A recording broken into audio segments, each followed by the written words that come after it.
Slow down.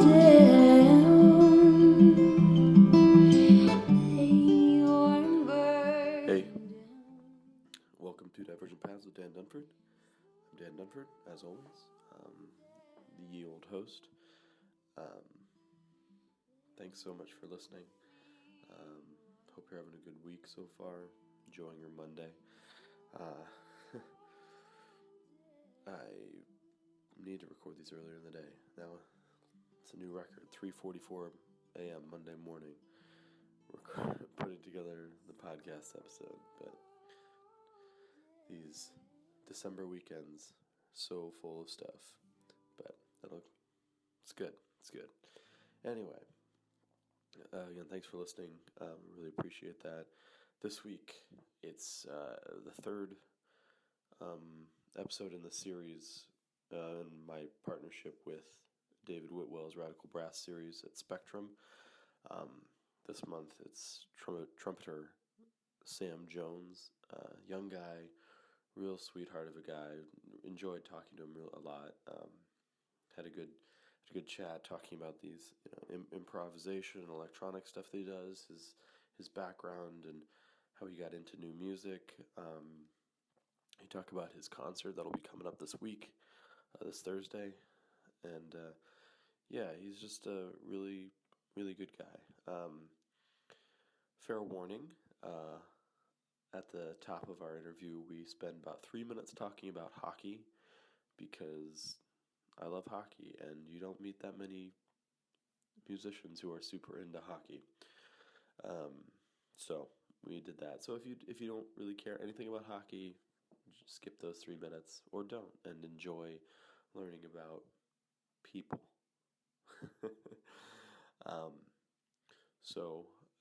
There's music on the end of this week's show is a piece that Sam wrote himself, called Shift for Improvisation and Electronics. It's really cool.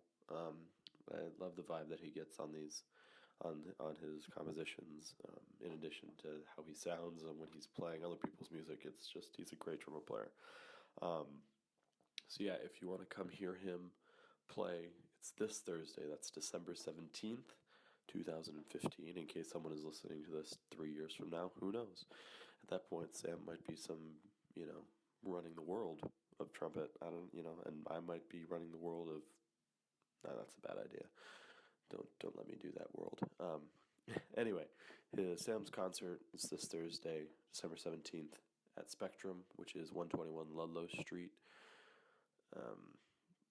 floor 2, and the concert starts at 7 p.m. As per usual, I will be there live streaming it, hopefully doing a little bit of recording of the show. And these long-promised midweek live episodes will eventually become a reality. I'm still just trying to figure out how to work it out. But anyway, thanks for listening. The podcast is on iTunes and Stitcher. Give it a rate. That does affect things. Helps me find people, connect with more people who are interested in what I'm doing. Share it around with your friends, your enemies, your colleagues, your lovers, I don't know, whatever. So I hope you enjoy my interview with Sam Jones. Talk to you next week.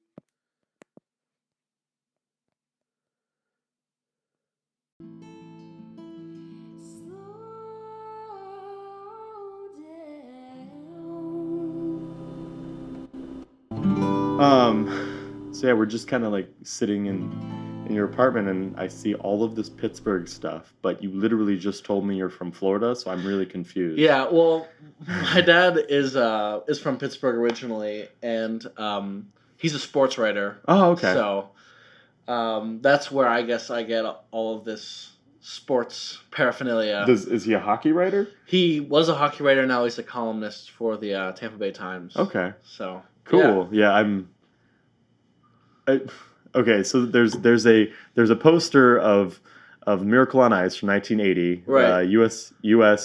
Soviet Union, Lake Placid. Yeah. So who is that signed that? Yeah. So Herb Brooks signed that. Who was the head coach? Yeah.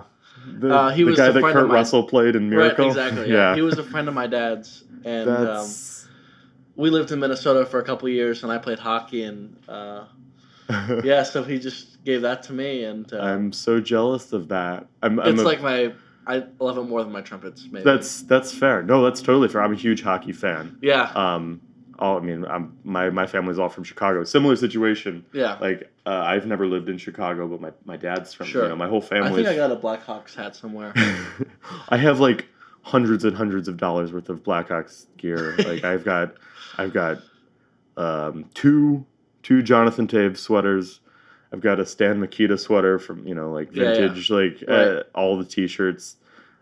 This year, because I've had the white away sweater Jonathan for like several years, Right. and this year I was like, well, if the Hawks get through and win that third cup, I'm gonna get a new one. And literally the next morning, I went down to the NHL store on 6th Ave and bought a home one with the Stanley Cup patch. They were like literally ironing on the patches to all the Blackhawks sweaters That's that awesome. morning. Yeah. And I got the first one that came off because I went there right when it opened because I had to work later.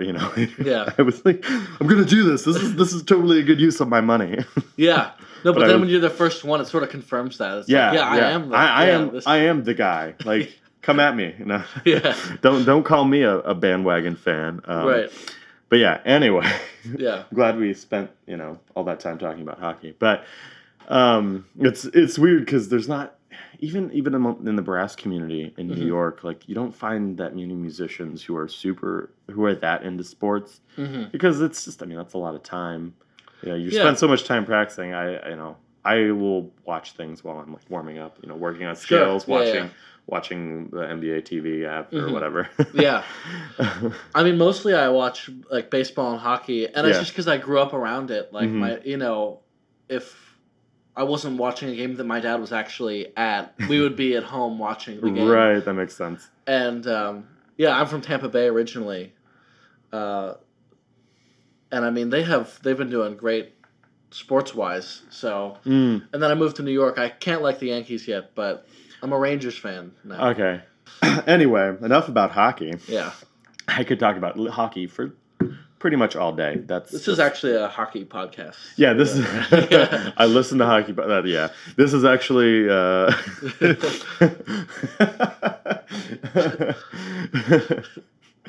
Divergent bats. Two pass offsides with Dan Dunford. Anyway, so, we just I started recording, we already established that you're a young guy who's really making a name for himself, and I always have mixed feelings when I talk to a brass player who's younger than me and then is like doing all this really cool stuff. I mean, not any kind of like I hate you. Yeah. I might say that, but I'll definitely be joking. But it's more of a thing where I'm like, what did I do wrong? And I'm not even that old. But anyway, but it's really cool. I was listening to the SoundCloud and the stuff that you have up on your website and reading like what you're doing, with the freelancing and the all this electronic stuff.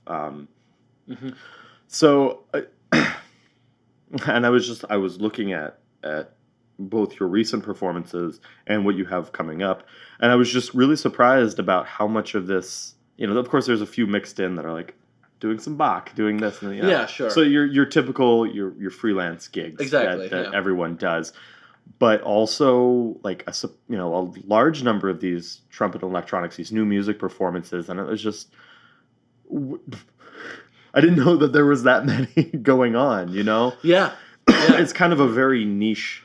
It's pretty niche. I didn't know that a lot of this stuff was going on either, and I graduated from Juilliard in May of this year, 2015, and I sort of said, I don't want to do school right now. I'm just gonna try freelancing and practice, try to gather my thoughts, get things together, and there's a lot of contemporary music going on here, especially, and stuff where you have an opportunity to like use electronics and people want to hear that, I guess. It's worked for you so far. Yeah, it's I'm really excited. I mean, New York is the place to be. So yeah, it's there can be sometimes I feel like every once in a while you'll talk to someone about this kind of thing, or even I've done this before where I was kind of in my own, not just kind of like looking at different things online and being like, oh, these guys who are doing electronics, what are they trying to cover up in their playing? That's that's a very uncharitable way to look at it. right. Because the techniques are so different. You're not sitting and going like you're not sitting in your room playing. Let's just say Mahler 5. Sure. Yeah. You're not sitting sitting there working on your tone. No. These are completely different techniques that you'll never use in an orchestra, and it's sometimes you wonder if people are like I said, this is in my seclusion when I'm feeling uncharitable, and it's like, well, they're just trying to get out of having to like really work on stuff, and of course that's absolutely not the case. Right. I actually, there's this woman I studied with, Mari Kimura, who you may have heard of. She's a violinist and composer, and she had a residency at EarChem for a while. She teaches at Juilliard now. She teaches Max MSP and stuff. And the first thing she says in her class is, you guys are at Juilliard. You don't need to make electronics to cover up. It should only supplement your playing, basically. And, people can program stuff around me for days. And, I mean, the stuff that I am writing electronically at face value probably isn't that interesting for somebody who writes only electronic music and does all this elaborate stuff. But, if my electronic music can interact with my playing in a way that makes me sound better and highlights my trumpet playing, I think it's just better all around, and I'm not killing myself trying to, learn how to code all this stuff, which, is so complex. But yeah, I think that's a big mistake maybe that people make when doing electronics. They do try to cover up things instead of, because you do have to practice what you're doing. And I improvise, on most of my electronic stuff, and I sort of just have this electronic foundation. And well, it's a weird situation where, you have your hallmark conservatories, right? Sure. In New York, of course, that's Juilliard and MSM and Manus to some extent, and then there's the other places, other like big name conservatories, San Francisco, NEC, all this stuff. Now there are at all these places there are these new music, programs. There's people doing stuff, but a lot of times, at least in my experience, and this is total personal anecdote, so obviously I can't back this up with any kind of hard statistical data. But a lot of times the people who are, it seems that a lot of people who are doing these weird things don't necessarily come from one of those places. They might, sure, like you, and there's a lot of people, I mean, of course this is not, but like the people that I run into are generally people who don't come from big name places, people who are doing really cool stuff, but places like Queens, places like whatever state university here or there, sure. Brooklyn College. Anyway, these are just examples. Middle of nowhere. Yeah. So there that whole idea of oh well, you didn't come from this big name place. That same kind of like, well, are you doing this because you didn't go somewhere where you can these are all fallacies, of course, and these are all just things that I have thought of and have kind of witnessed a little bit. But then you have guys like you who are coming from one of these big name places and being like, well, I don't have anything to hide. Like, I'm not trying to cover anything up. Sure. Yeah. I mean, I don't know if that's like exactly how I I see it, but Well, that would be incredibly I don't have arrogant. I don't have anything to cover up. But no. I mean, when I started taking electronic music classes at Juilliard, they don't tell you that they have these programs. It's like the music tech wing. It's locked. You gotta have a key card to get in. It's the only room where you gotta get a key card, and it's like nobody talks about it. And it wasn't until my second or third year where I even realized what they had to offer. I mean, studio production, Max MSP, basic like Logic courses, film scoring. Like they have all this stuff, and they don't advertise it. It's none of the stuff that you see when you see Juilliard promoting something. Right. Yeah, and that's why I think I only know a handful of people who are doing electronic music who came from Juilliard. And I think there would be more people, and but it's a conservatory. They're not Cal Arts, for example. But even other places like Oberlin, which are seen as more experimental, but they do have it. It's there. It's there, but it's in a locked room. It's in a locked room that you have to get permission to get into. All right, so let's talk a little bit about your background more. So you from Tampa. I lived in Florida for 10 years. Oh yeah, whereabouts? Hated it. Pensacola. Okay. In the like really panhandle. Yeah. Little redneck or Pensacola is weird because you have like 4 military bases there and a lot of old people who move there. Yeah. To die. Welcome to where I'm from. Right. Yeah. So, it's weird. It's a weird situation where you have to go a little bit north to get to like the deep south. Right. But I mean, of course, I was. It's still there. It's still there, and I know I was going to Tampa every year for All-State. Yeah, there you go. We might have those 4 years been there together. When did you You would have graduated high school in 2011. Yeah, I graduated in 2007, so there would have been no overlap. Yeah, you would have been like maybe past you in the hallway or something. Yeah, it's that big convention center. You've had the same beard since since I was 12. Yes, yeah. Just this beard.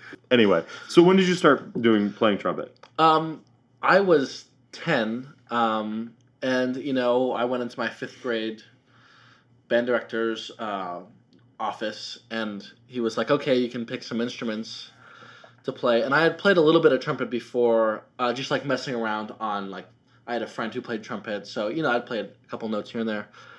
And I actually wanted to play saxophone first, but the band director was like, you gotta play clarinet for 2 years before you can play sax. So I'm like, I was sort of leaning towards trumpet anyway, so I was like, you know what, cut my losses, I'll just learn trumpet.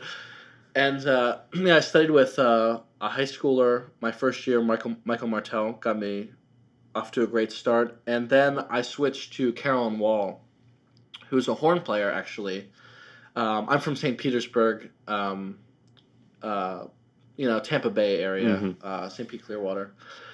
And so Carolyn Wall is maybe, she's like a brass titan in Florida. Right.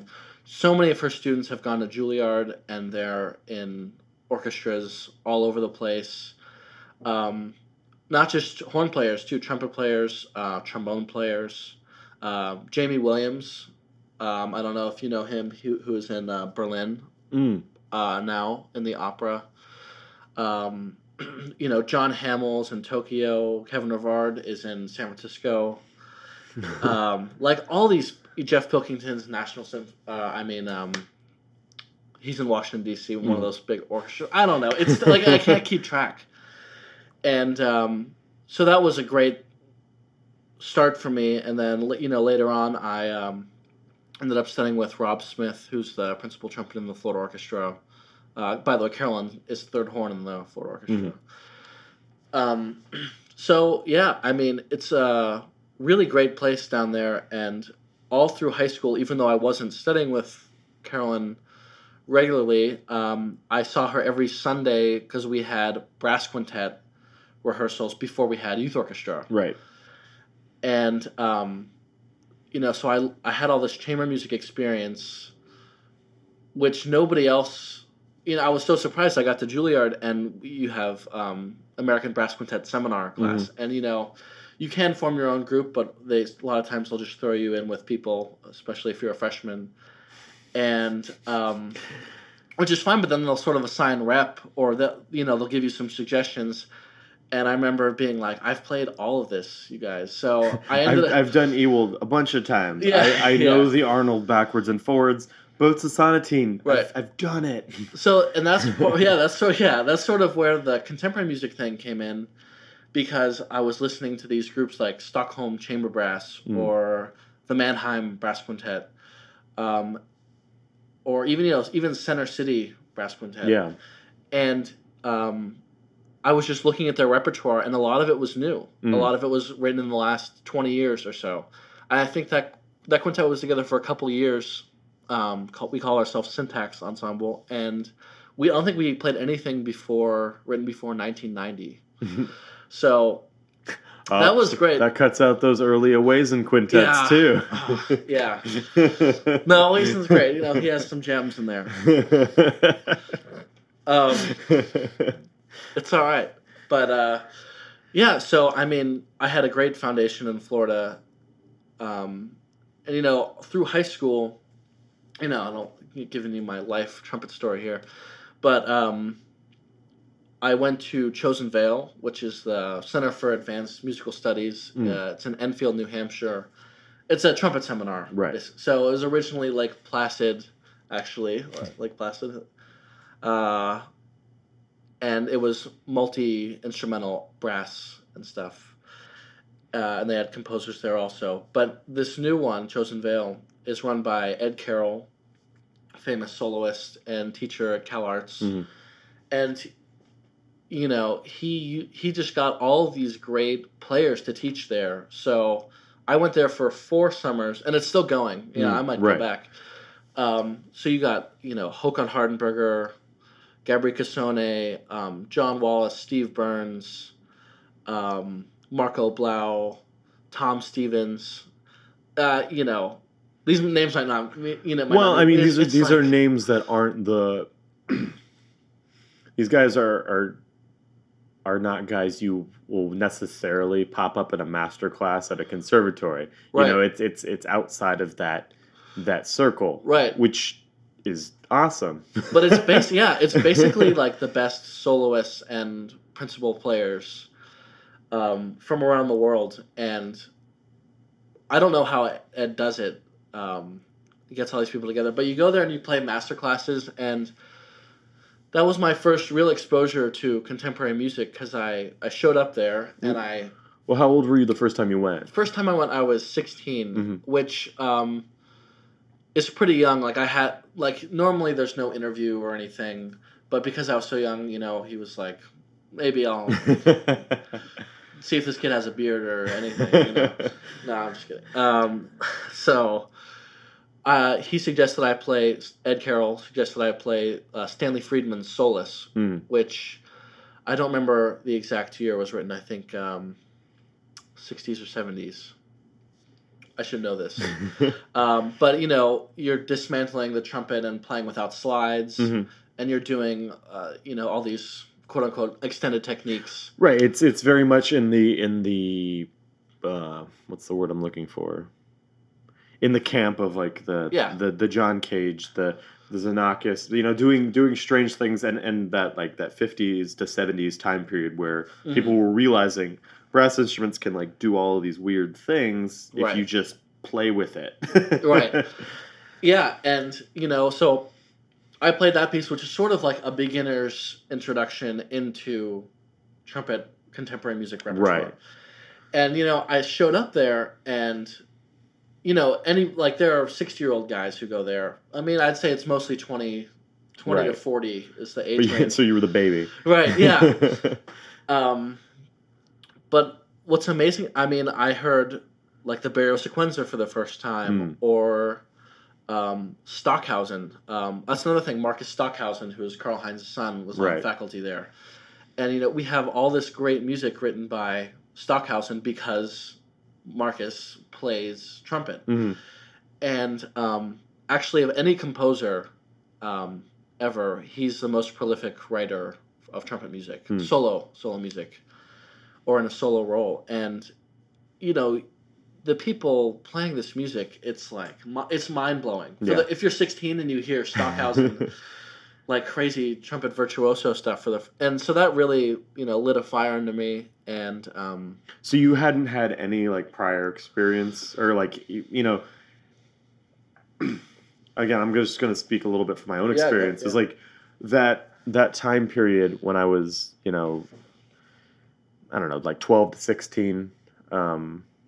You're looking at let's just say, like, if you're a nerdy band kid like I was, you're like looking at you go to the hickeys.com website and you're looking through all the CDs of all these artists, and you see, and that time you're just trying to get as much as possible. There's your standards that you need to know. Mm-hmm. There's all this stuff you need to know. So you're like, generally you're sticking, when you're looking at these like hundreds of CDs, you're, at least in my case, I was generally sticking to like people who are releasing albums where I was like, oh, I need to know that piece. Oh, I need to know that piece. Oh, I need to know that piece. Of course, now at this point, I'm never going to play any of those pieces. But that was kind of the thing. And then you'd see these guys who then you'd be seeing these guys who it would be an album or two full of music that never even heard of. Like, and it's like they're only recording.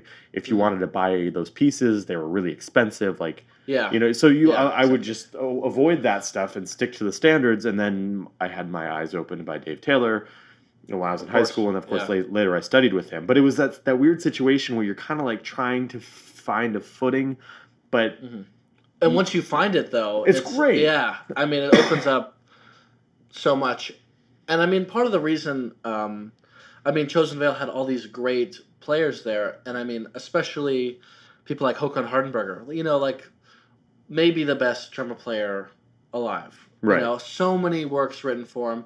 And that's the one thing I did have before that is his CDs. And I had heard him doing this stuff with extended techniques. Like H.K. Gruber wrote this piece, Exposed Throat, which nobody cares about. It's fine.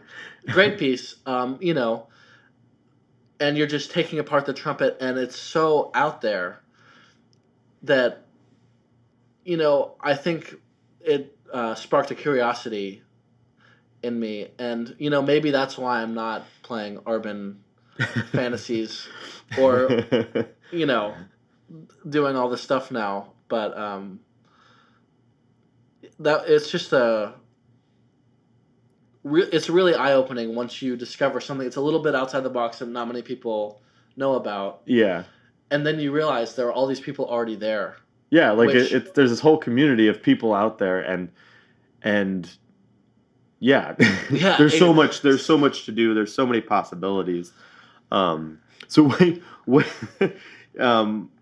what did your parents think about all of this? Like, I mean, you said your dad's a sports writer. Yeah. Was your mom a musician, or my mom? She is a musician. She plays piano, not professionally or anything, and.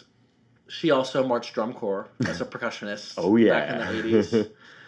So that was, my foundation was actually with like the first thing I learned was snare drum and xylophone in first grade. So maybe that's why I can do all this complex rhythm stuff now, because I started. That's a lot. It really does help. So, and then she made me play piano. Before anything else. Right. So I studied piano since I was 7 or something. And then I played trumpet, and I still play piano a little bit. Not very well, sort of. I can fool around here and there. Yeah. But my parents, they were very supportive of all of this. And it might have been that I was, making All-State ever since I was in middle school, or things like that. So, I don't think they were like questioning so much, like maybe he shouldn't be practicing this stuff. I don't know. Well, yeah, I mean that is people always bring up like Texas when it comes to great high school music programs, and it's just so much bigger, and stuff. There's so many more like just volume wise. Yeah. But I remember every time I would do one of those things, like the conductors would be like, people always talk about Texas, but Florida has such a great music Exactly. educational pipeline. Mhm.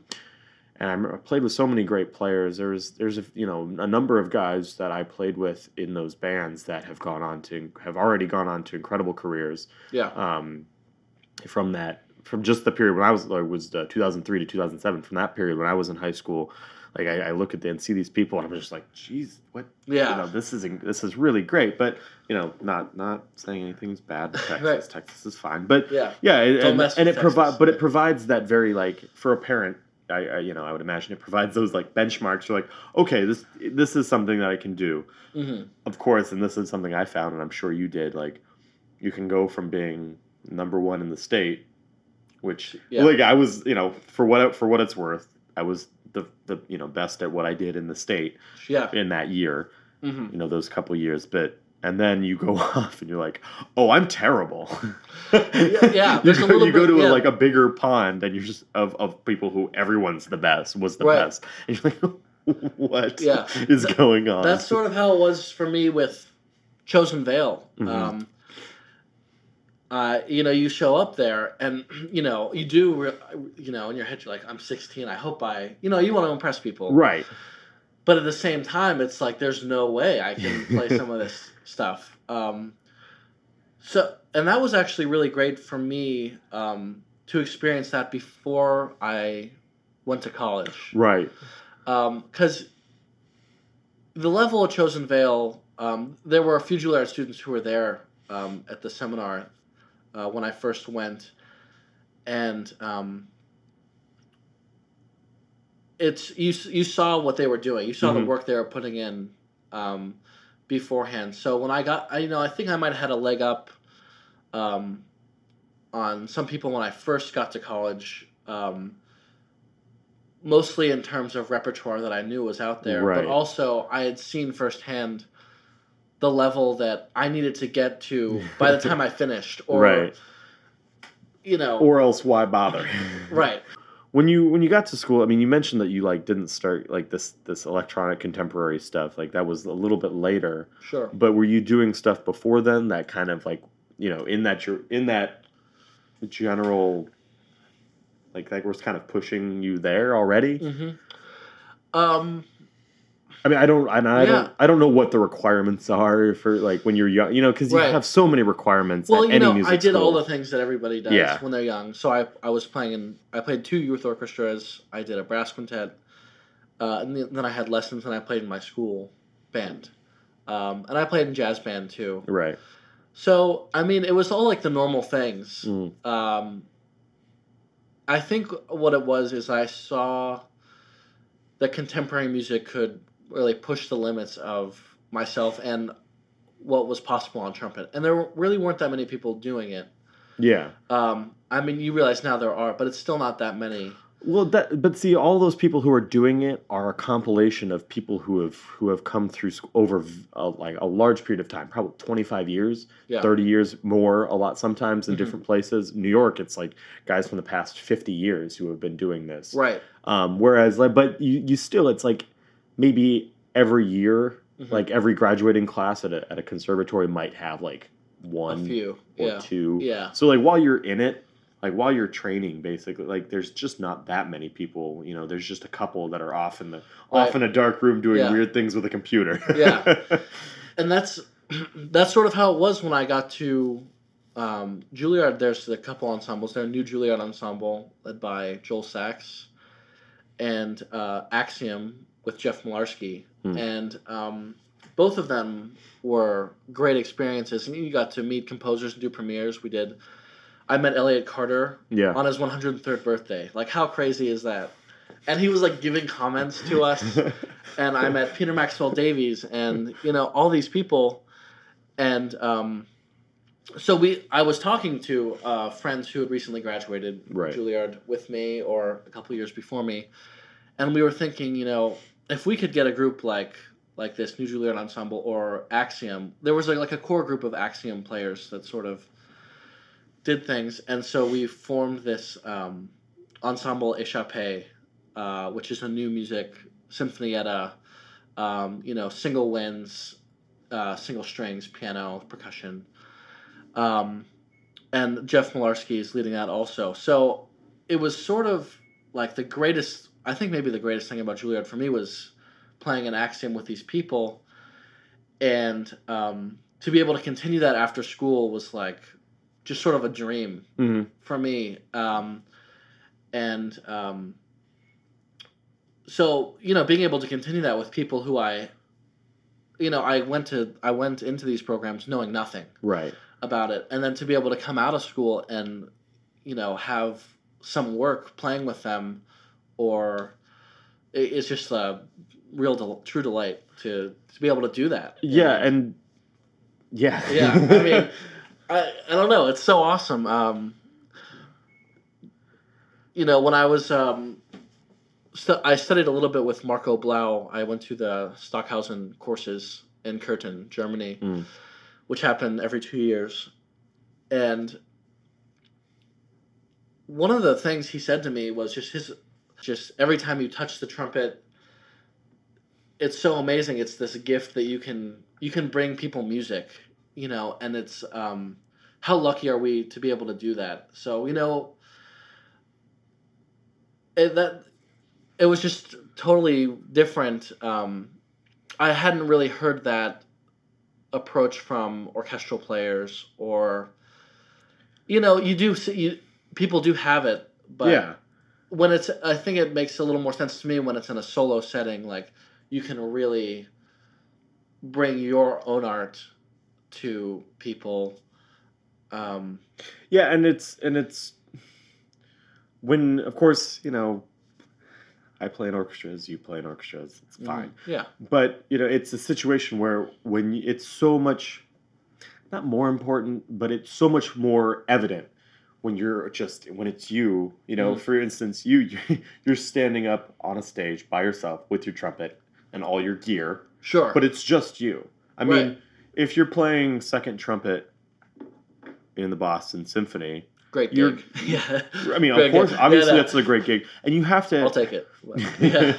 you have to have that in your head, and of course, that section is great. Yeah. But at the same time, you're not only you're part of a unit. Yeah, you're part of a unit. So there are different things that come with that, and you're subservient to, first of all, the trumpet section, and then the brass section as a whole, and then the orchestra as a whole. It's a whole different set of guidelines, and there are things that overlap, of course, because you're still playing the same instrument. Mm-hmm. But when you're, like I said, when the spotlight's just you, and there's not even a physical person playing your accompaniment, like, hi, here's my art.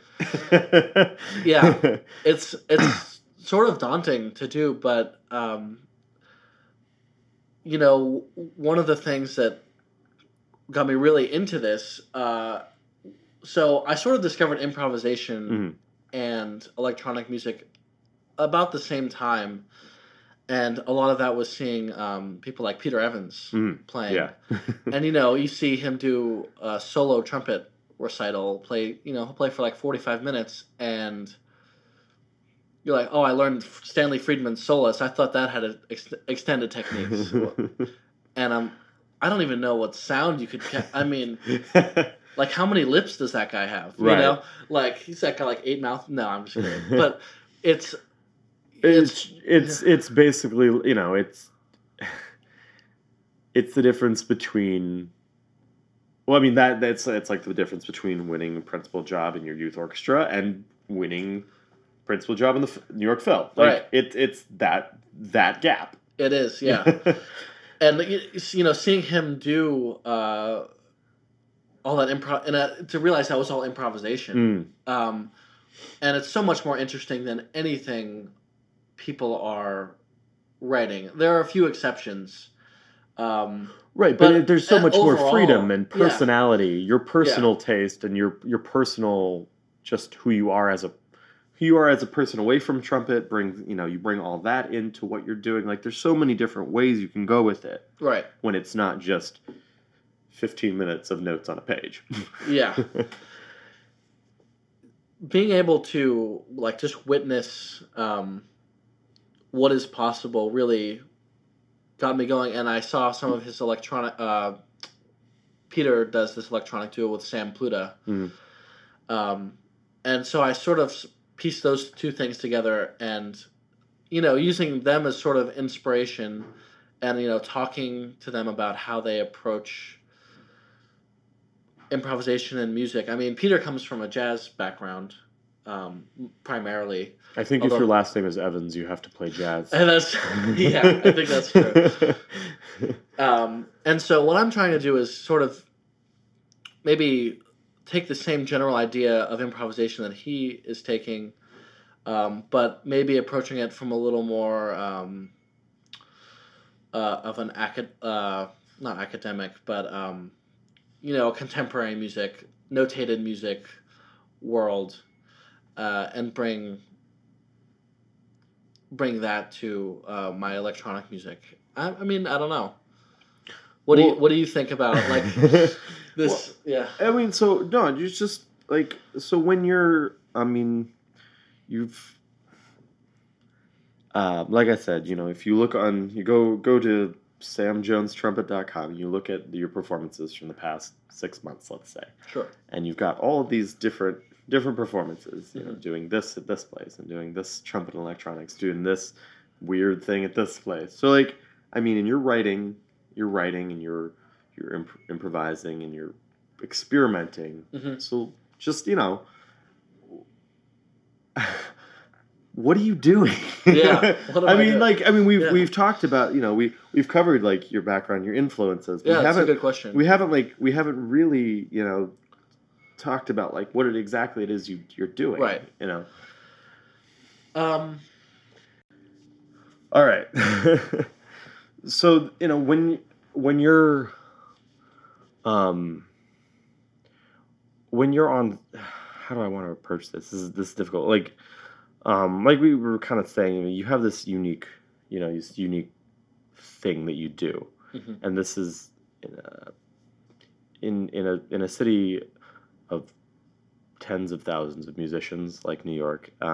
It's really a struggle to do something where there might be other people doing it, but whatever. But like all these things that like what you're doing, what I'm doing, what whoever is doing, like it's just like this struggle to stand out from the crowd, if you will. And so when like is that something you think about, or is that just like something it's something that happened? I think it's more something that just happened. When I first started doing this contemporary music thing, and as I'm getting more into it, first of all, you realize there are so many composers and pieces written for trumpet in the past that have written for trumpet in the past, 10 years. And contrary to what it might have been like in 1980, it's impossible to play everything now. So I'm just trying to play a repertoire that I think is really worth playing, and I think it should really be heard by the general public. And so I'm playing Stockhausen's Halt for trumpet and double bass, which is from the opera Donnerstag Ausliegt. And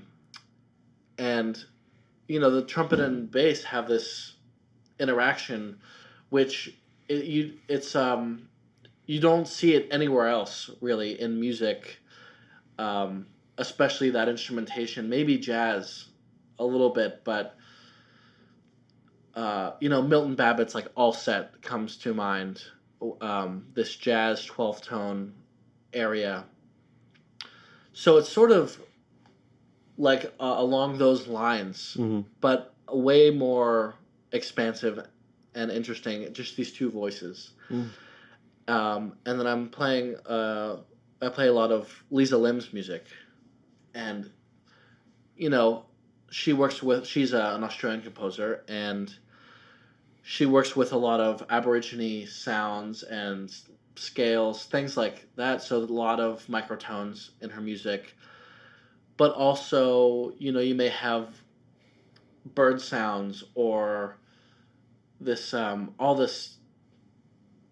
these foreign sounds, to Americans, especially Americans. I think that's a whole nother subject. Europe versus America or wherever.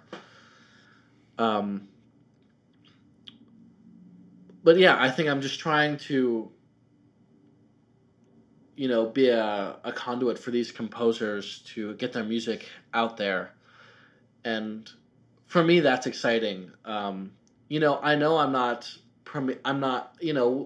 Will, you mentioned Will Lang before we were recording, and hundreds of premieres, and so many great things. I don't know how he does it.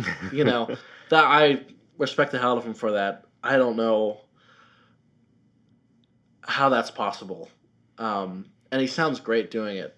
And I guess I'm just trying to really devote myself to music that I think is worthwhile. And the thing is, when you're freelancing in New York, you maybe don't have enough time to devote to learning 4 concertos or something. Right.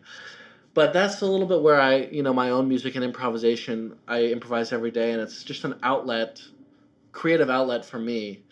And, over time I realized, it's just not bad. Mm-hmm. And I had learned this electronic stuff, so I just started putting it together, and now I'm playing at Spectrum, or I'm doing a festival at Juilliard, or I had an opportunity to do electronic stuff at Darmstadt when I was there.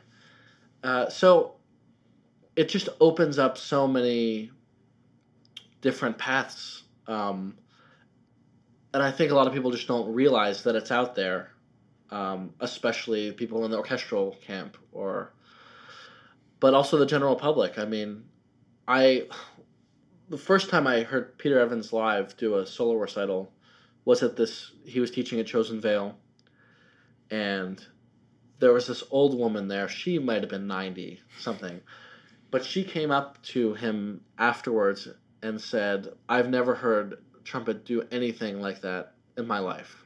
Like, that was amazing." And when you first look at something like what Peter does, it's you think it's a very small niche and not many people. It's not going to get much visibility. Right.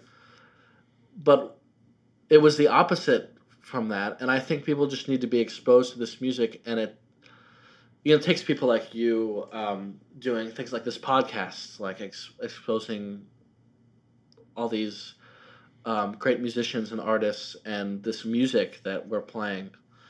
So I don't know. I just want to bring more visibility to the trumpet as a solo instrument, and we don't have Brahms concerto or Tchaikovsky concerto or all these wonderful classics. Come on, dude. You got Haydn. What more do you want? Yeah. Hey, we got some Bach. But yeah, I mean, we're living in basically a second age of the second golden age of trumpet repertoire right now. I mean, the amount of solo repertoire that has been written since 1950 is astounding. There wasn't that much written for trumpet since the Baroque era, or Renaissance. All of that stuff, and I also play Baroque trumpet. So it's sort of like I do the really old, the really new, and I'll play the stuff in the middle. But my passion is really for new music, and I think along with the audience discovering new music, I'm discovering new music. I don't know how certain music is going to sound, and I always say, whenever I'm playing a concert with chamber groups of mostly new music, usually I say if there's one piece on the program that's good, that gets played again, it's a successful concert. And I think a lot of times audiences don't realize that you know, we're not gonna play masterpieces on every single like you're gonna hear some bad music. You know, it's out there. Turn on the radio Yeah. for a few minutes. You know, you sit through it every day on your drive to work or Yeah. whatever. So I don't know. That just really excites me that you can bring something new to the table, and if you're passionate about it, people will take an interest, and hopefully that interest grows. Yeah. So you have this concert at Spectrum on December 17th. So what kind of stuff are you doing for that specific one? Mm-hmm. Well, I'm playing the Stockhausen piece and also Lisa Lim solo for trumpet and C with Whacky Whistle, which You can't say something like Whacky Whistle when I'm taking a drink of water. That's just not fair. I'm not sure. I actually have one here. I can. Oh man, live demonstration. What up? We'll see if I can do it. What- So basically, it's what is the actual name? It goes on the roof of your mouth, and it's just a rubber felt with rubber, and it vibrates. Okay, so Yeah. is this just like a children's toy kind of? Sort of, yeah. They sell them at fairs. Made and in stuff. Australia. Yeah. Inhalation or choking hazard. Yes. Nice, because you don't need to inhale to play No. trumpet at all. No, not at all. Let's see if I can do this here.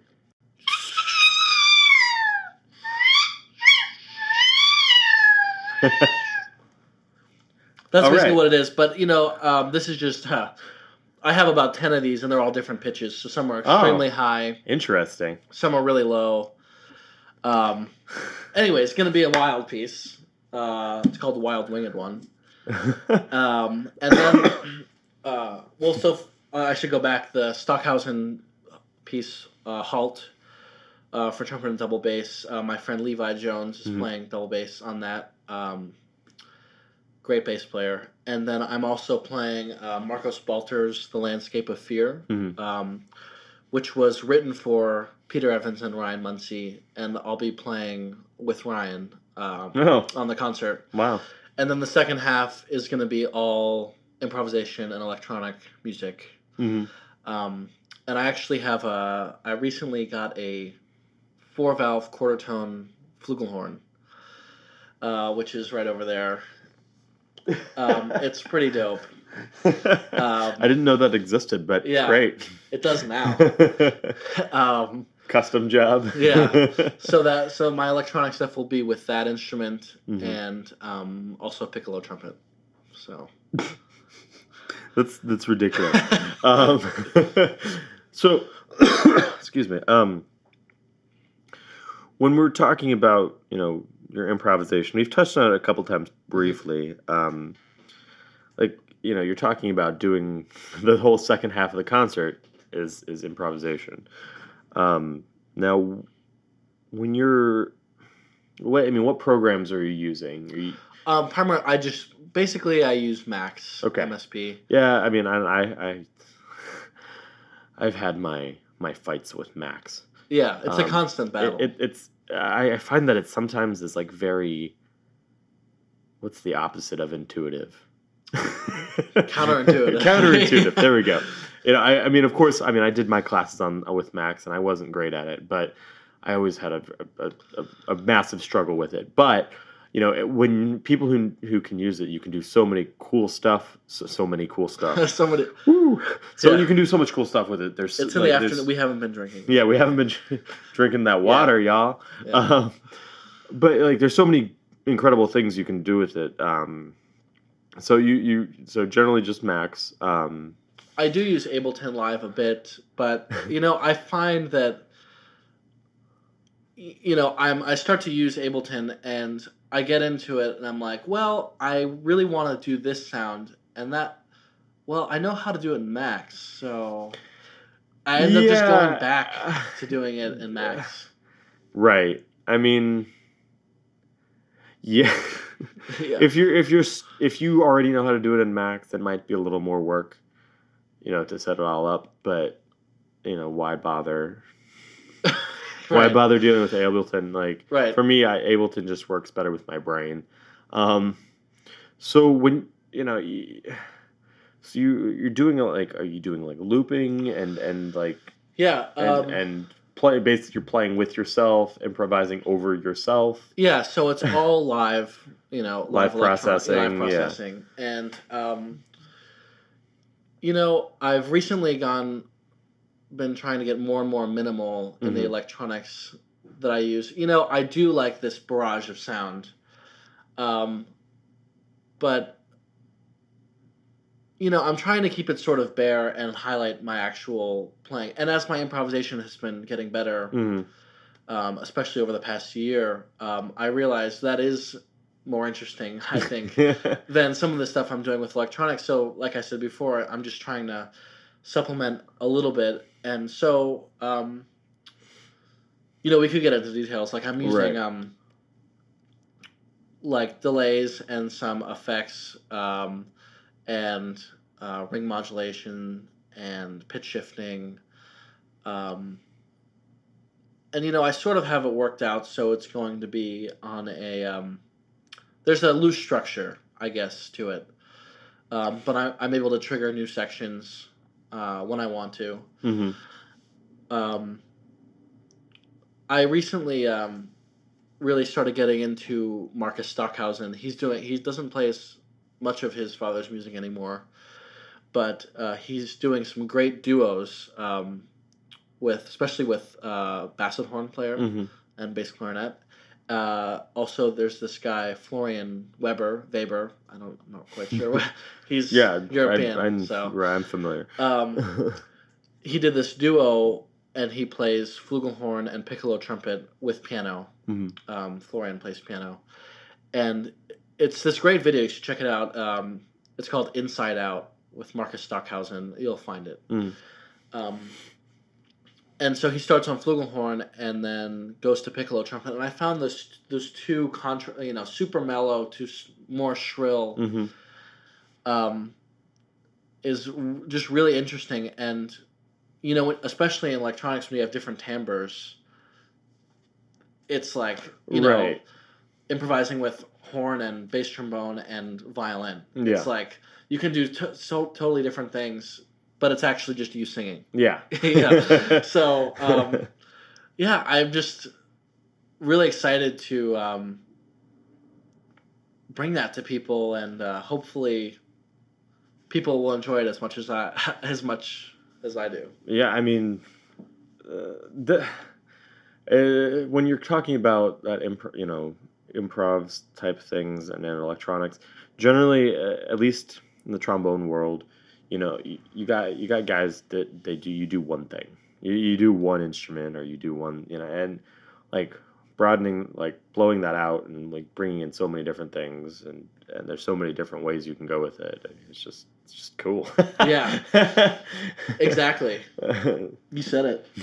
So that'll be what time is it? December 17th at 7 o'clock. 7 o'clock, Spectrum. right? So that's Spectrum. Obviously, this is month number 3 of Dave Whitwell's Radical Brass series at Spectrum. So yeah, lots of cool stuff. It'll be fun. You should. I will be there. Yeah. So and you all should check it out too. Yeah, people. Yeah, listeners. Sheeple. Sound like an angry blogger. All right, Sam, thanks so much. Thank you, Dan. This. Really Thanks appreciate it.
Thank you.